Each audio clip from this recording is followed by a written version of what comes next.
Hi, everyone, and welcome back to another episode of Round Robin. I am your host, Tracy Preston, along with Christine Mulligan, Nina Mulligan, Angela Sinclair, and of course, my husband, Todd Preston. Hey, everyone. Hey. Hi, y'all. Hi. Hey, everybody.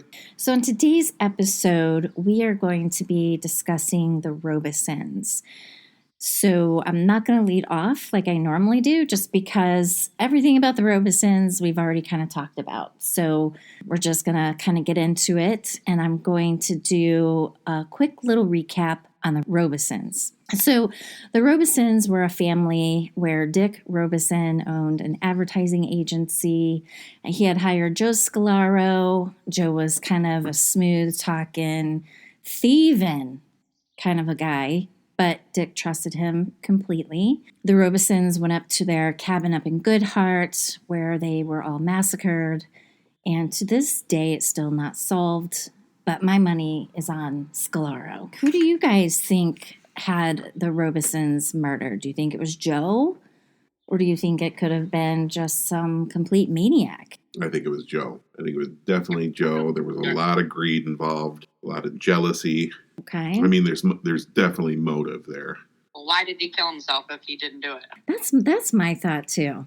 And then the other thing, Nina, I found just crazy. So you killed yourself at your mother's home, and in his confession, in the letter that he left behind, he said he's a liar, he's a cheat, he's a thief, he's this and that, but said he didn't kill the Robeson family. And I found that interesting. Like, if you're going to kill yourself anyway, what's it matter? Right. Is he just trying to save face with his mother, with his wife, with his kid? Well, maybe because he technically hired people to actually do the killings, but he's still responsible for it, no doubt.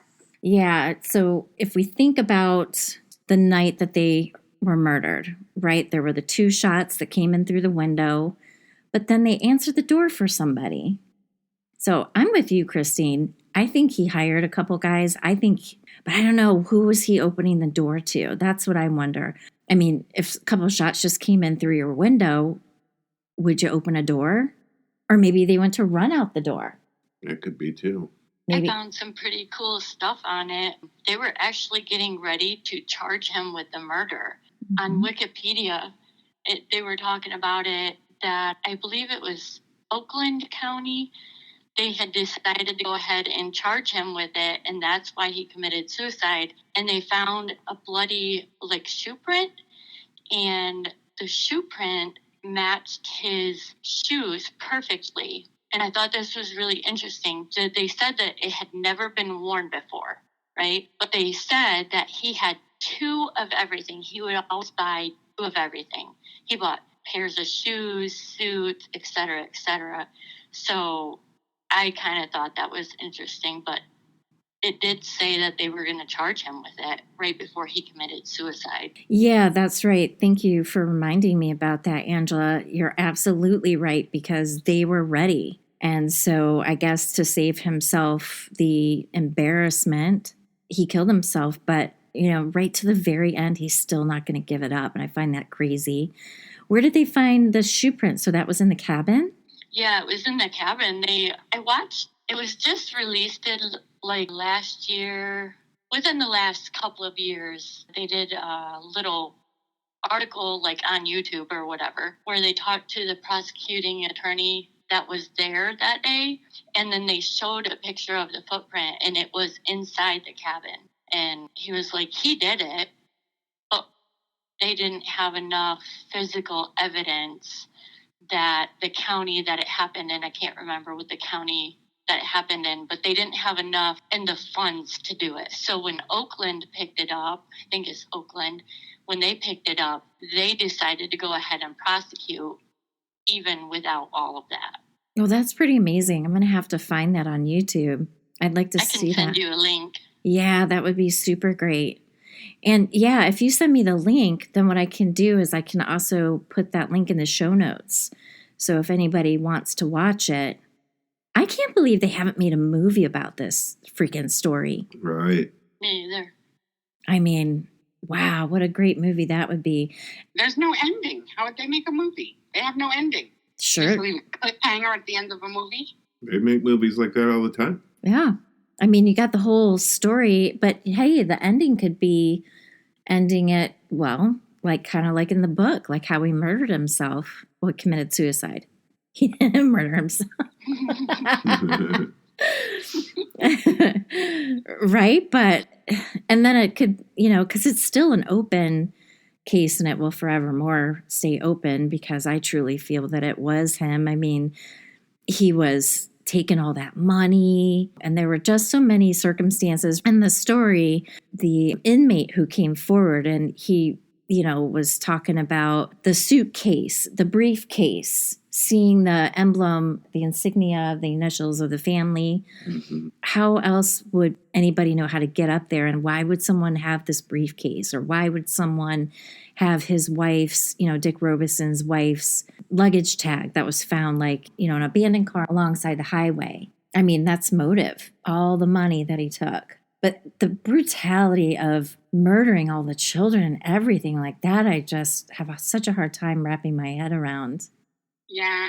The thing is did we ever follow the money, like all of his money that he left?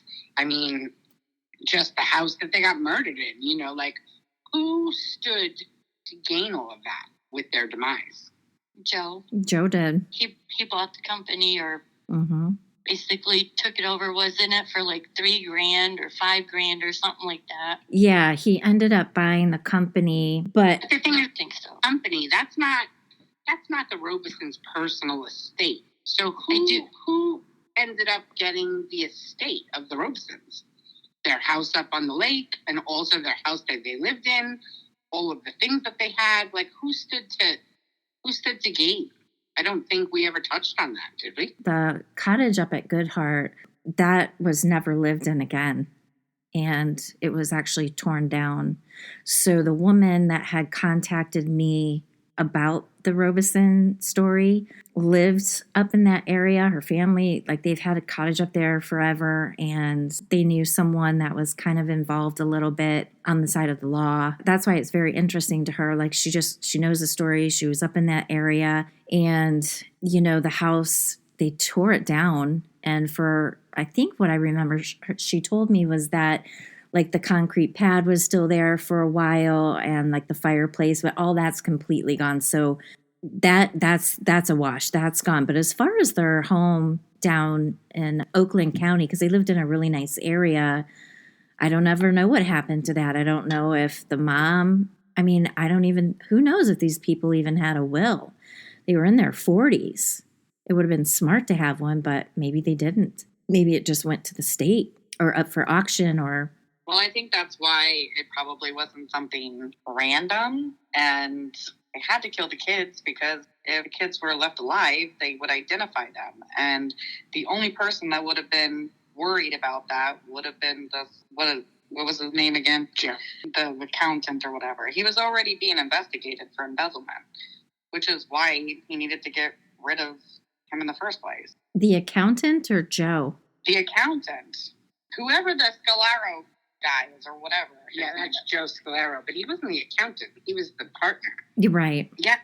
Busy embezzling from the company. And the other dude knew it. And he was having him investigated. And he was looking into the matter as to where all the money was going.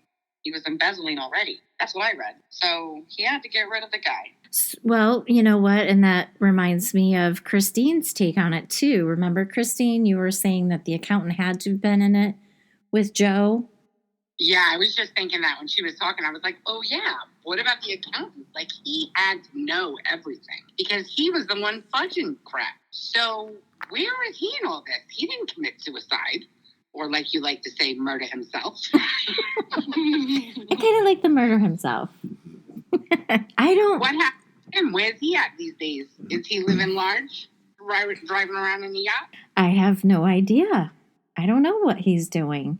Did you see anything more about the accountant, Angela, when you were watching that show on YouTube? No, I didn't. They didn't go into that. They just were mentioning about how Joe was like a sharpshooter and that, there had been the shot across the street. They didn't mention anything in that. And I really didn't read the entire article on Wikipedia because it was literally like 20 minutes ago. I was skimming through. But they did say that they didn't think that he did it by himself, like that there was a second person. And I'm not saying actually committing the murder. We already know that he had to have been helped in the area, because to take out 6 people, was pretty, I'm not going to say impossible, but improbable. You know what I mean? But they did think that there was another person involved. And that's the only thing that I saw. Yeah, and there had to have been, because the shots that went through the window, from what I recall in the book, it was from a pretty decent distance. So in my mind, that's where I'm thinking Joe Scalaro was. And the 2 guys, or the guy that he hired, they would never find the place. Even the police couldn't find the place. You know what I mean? Because it was just so remote. So someone that had been there before would have to show complete strangers how to get there. Because even like at the entryway, like you would still never find your way up to this house. It wasn't like it was, this teeny tiny community and all these cabins are all right up on each other. There's quite a distance there. And so, the other thing that I just found awful was, they made it look like Mrs. Robeson had been raped. I don't think she was. I just think that they tried to stage it like that. Yeah. Their bodies were so degraded that maybe even if she was raped, there's no way you could recover semen. Yeah. And it was in the 40s. And wasn't one of the boys and the dad stacked on top of the register? And yeah, the dad and the 2 youngest kids. Yeah. And then the 2 older boys were in the back bedroom. Like one was kind of laying half in and half out of the bedroom. And then like the police were saying that the one teenage boy, it looked like his arms were like outstretched, like he was reaching for something, but I think that he was probably grabbed and dragged by his arms. But why they would take him in that back bedroom, maybe he was still alive at that point, still struggling, because all of them had multiple gunshots. And then the other thing that I find horribly disturbing is that the 7-year-old daughter, not only was she shot in the face, but she was also, both her and her father were hit in the head with something, like they assumed a hammer. So then my mind starts racing, like, were they torturing this little girl? Was this not all a wham, bam, shoot everybody kind of a thing? Like did Joe finally end up in the cabin? Did Joe, were they trying to torture Joe? Maybe whatever, any other goodies that he may have had, money-wise, were they just trying to get everything? Like, what would be the point of torturing a little girl? Because both the daughter and Dick Robeson had head trauma from, quote-unquote, a hammer. Yeah. I have a little bit of a theory, and I'll run this by you guys. So he was getting ready to take a trip down to Florida. Wasn't he looking into getting like a riding stable or something to do with horses? Because his daughter was his little baby girl, right? And she loved horses. And I know it was Joe. Everybody knows it was Joe. So maybe he was angry about that, because that would be more money going out to that. And he was angry about it. And maybe he took his anger out on her and the dad. It's a theory. That Joe Scalaro did. Right. Huh. Okay. More money that Joe couldn't get his hands on because of it. Right. Okay. Well, from what I took at it, is I think that was all a bunch of horse shit. Dun-dun-dun. Which part? The buying the horse stables in Kentucky, buying the hotel in Florida. And the only reason I say that, and I could be absolutely wrong, I'm just theorizing here, but remember when they were talking about, Joe and Dick were going out to that old airport out in Oakland County, and, there was supposed to be this guy or a group of men that had unbelievable cash that they were going to give so that they could do this thing in Kentucky, they could do this thing in Florida, and then they can also totally revamp and build up this rinky-dinky private airport out in Oakland County. So that was like another one of Dick's dreams, because remember he was saying, oh yeah, I got these big investors that are coming and I want you two guys, the two guys that were running the airport, to run all this, all the new construction and then all the shops and all this and that out at the airport. So I took it was that it was all a lie from Joe, because also remember he was where he lived, he had a couple of German neighbors and he wanted them to make a call to Dick Robeson and don't get in a conversation with him. Just say, hey, basically the deal is on, any other further questions, talk to Joe. I mean, do you guys remember that? Yeah. Yep. So that's kind of, it could have been a trip, and also before they were supposed to take this trip, which I don't think was in existence, was Dick called his accountant and asked him how much money was in the account, because he was expecting like a $200,000 deposit. And he's like, well, you got $15,000 left. And that's when he started blowing up Joe's phone the day that they all were murdered, earlier in the day. Remember that? Call after call after call after call to get a hold of Joe. Wait a minute. The accountant was blowing up Joe's phone? No, Dick Robeson was. Okay, so the day before they were murdered, you're talking about? Day of. The day of, like in the morning and all that, he had called his accountant. And then that's when he found out like there's 15 grand in there, which you can't run a business on 15 grand. And then he couldn't get a hold of Joe because they were like, oh, yep, they could see it in the phone records. Yep, all these calls are being made from the cottage in Goodhart to Joe Scalaro's residence. And what was Joe's reasoning for not being home? Do we remember that? He came up with this crazy story that he was at a convention and, he was saying, oh, I was at the convention. I was at the bar. I had a drink, but I don't remember the bartender. I didn't talk to anybody. The timeline that he gave the detectives was that he had a drink and then went back to the convention. And he said it was at 1:00 on, I don't know, I think it was a Sunday. But on Sunday at 1:00, all the people who had their booths and all that stuff set up, they were packing it up and leaving. So that was some of the stuff that they were like, that's not making any sense. And then he came up with that whole rigmarole story about, oh, it was pouring rain. It was the worst deluge of rain. And that he had gone to the Robeson's house and there was all this water in the basement. And he said he was cleaning up all this water. But when the detectives went and looked, there was no sign that any water had gotten in the basement. So he just kept telling story after story after story that didn't line up. And of course, the two guns that he had, the two handguns he had, and the two long guns that he had, the AR-15, not AR-15, but it was some AR special German type weapon of war. And he failed 3 polygraph tests as well. Mm-hmm. Do you remember that? Yep. Yeah, they dropped the ball on that one. I don't see why they couldn't have put that guy under arrest, to be honest. Or were they waiting? Oh, maybe that was it too. It was the money for the trial. Just like you said, Angela. Yeah. That's what it was. They didn't have the money to have the trial up there.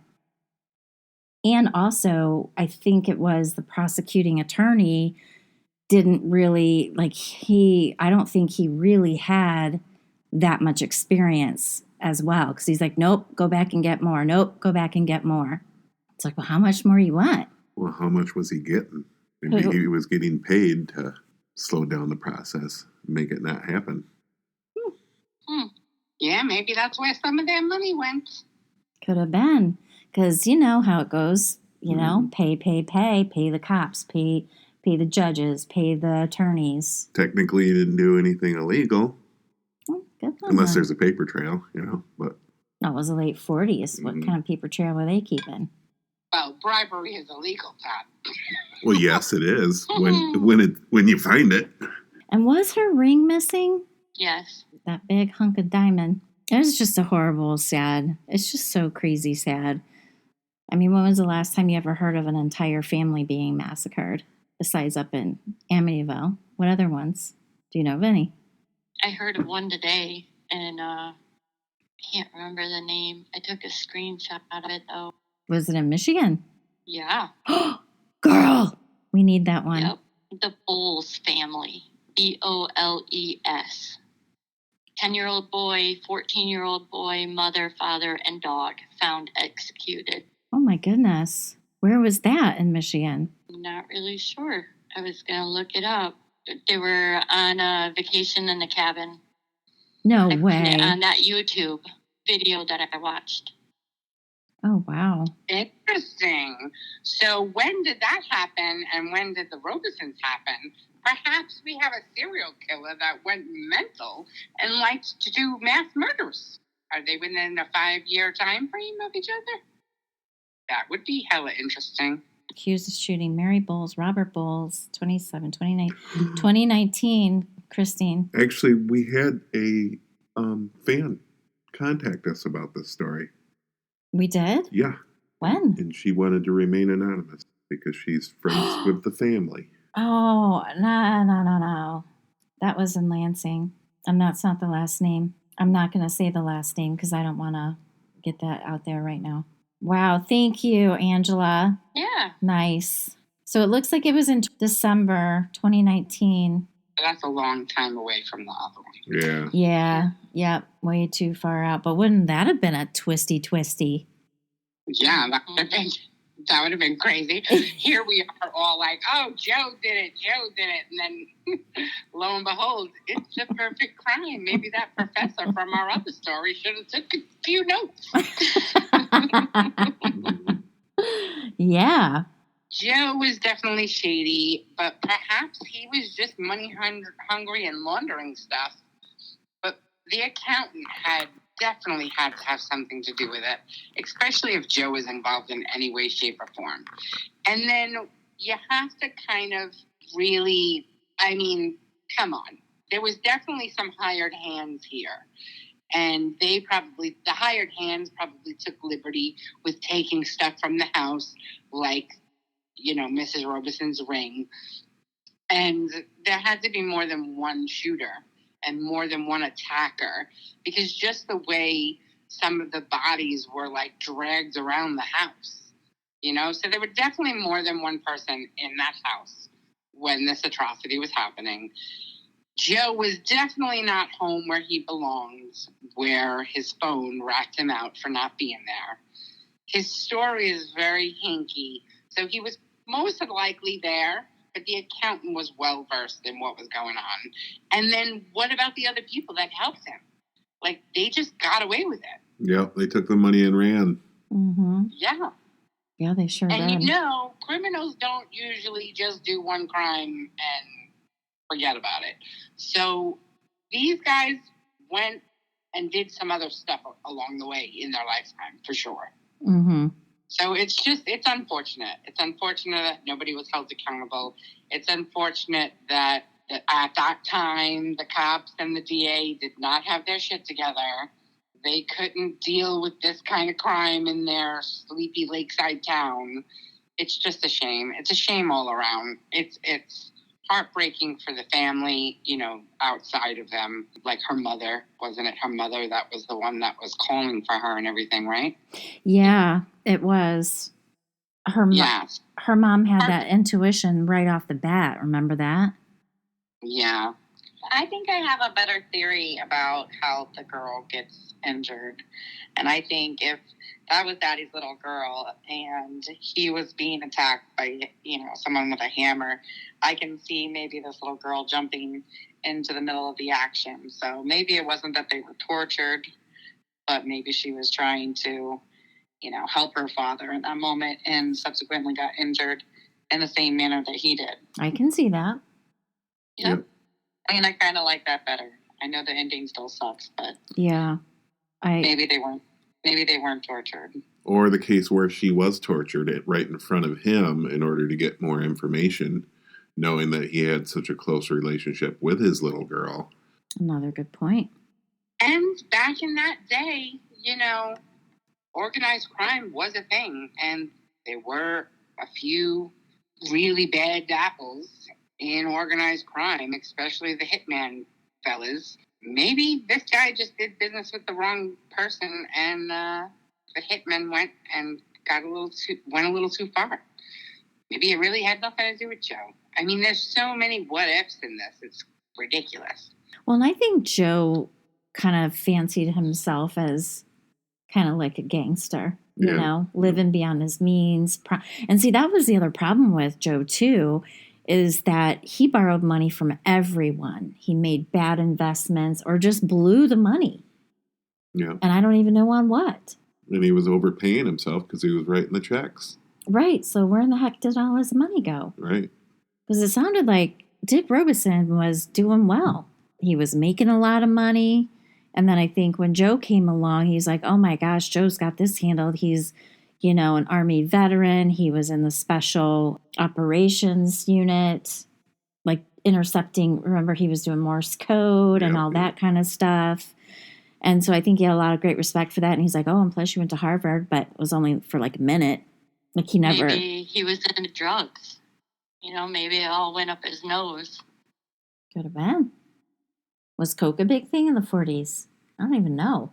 It had to have been. Right? I don't know either. Crazy. So, Christine and Nina, what do you guys think about Angela's theory about, do you think that there was really a trip to Kentucky and Florida? What are your thoughts? I don't know. Might have been a setup. Or maybe he was just using that as some kind of alibi as he was working around something else. I don't know. Who, Dick? I thought that, Dick was supposed to go something about a plane and a horse. Yeah, but I thought that the other guy was going on his behalf. I felt like he was trying to get in between these so-called deals or whatever.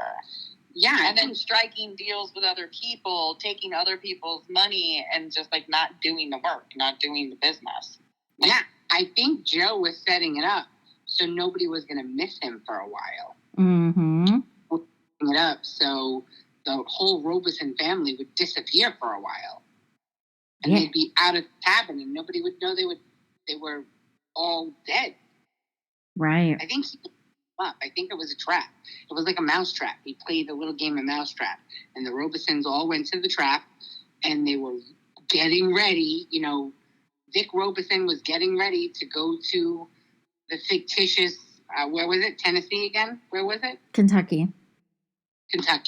He was going to Kentucky to see a man about a horse. Literally. That's not the joke. And that was all made up. I think Joe ended up intercepting him when he thought he should be leaving. Joe showed up with a couple of goons and killed the whole family. I mean, it just seems most probable. But then again, what the hell do we know? We don't know anything because the whole detective portion of this crime was completely botched. Yeah, it was. And Todd just pulled up some information about what drugs were popular in 1940. Opium is the winner. Cocaine, just a smidge.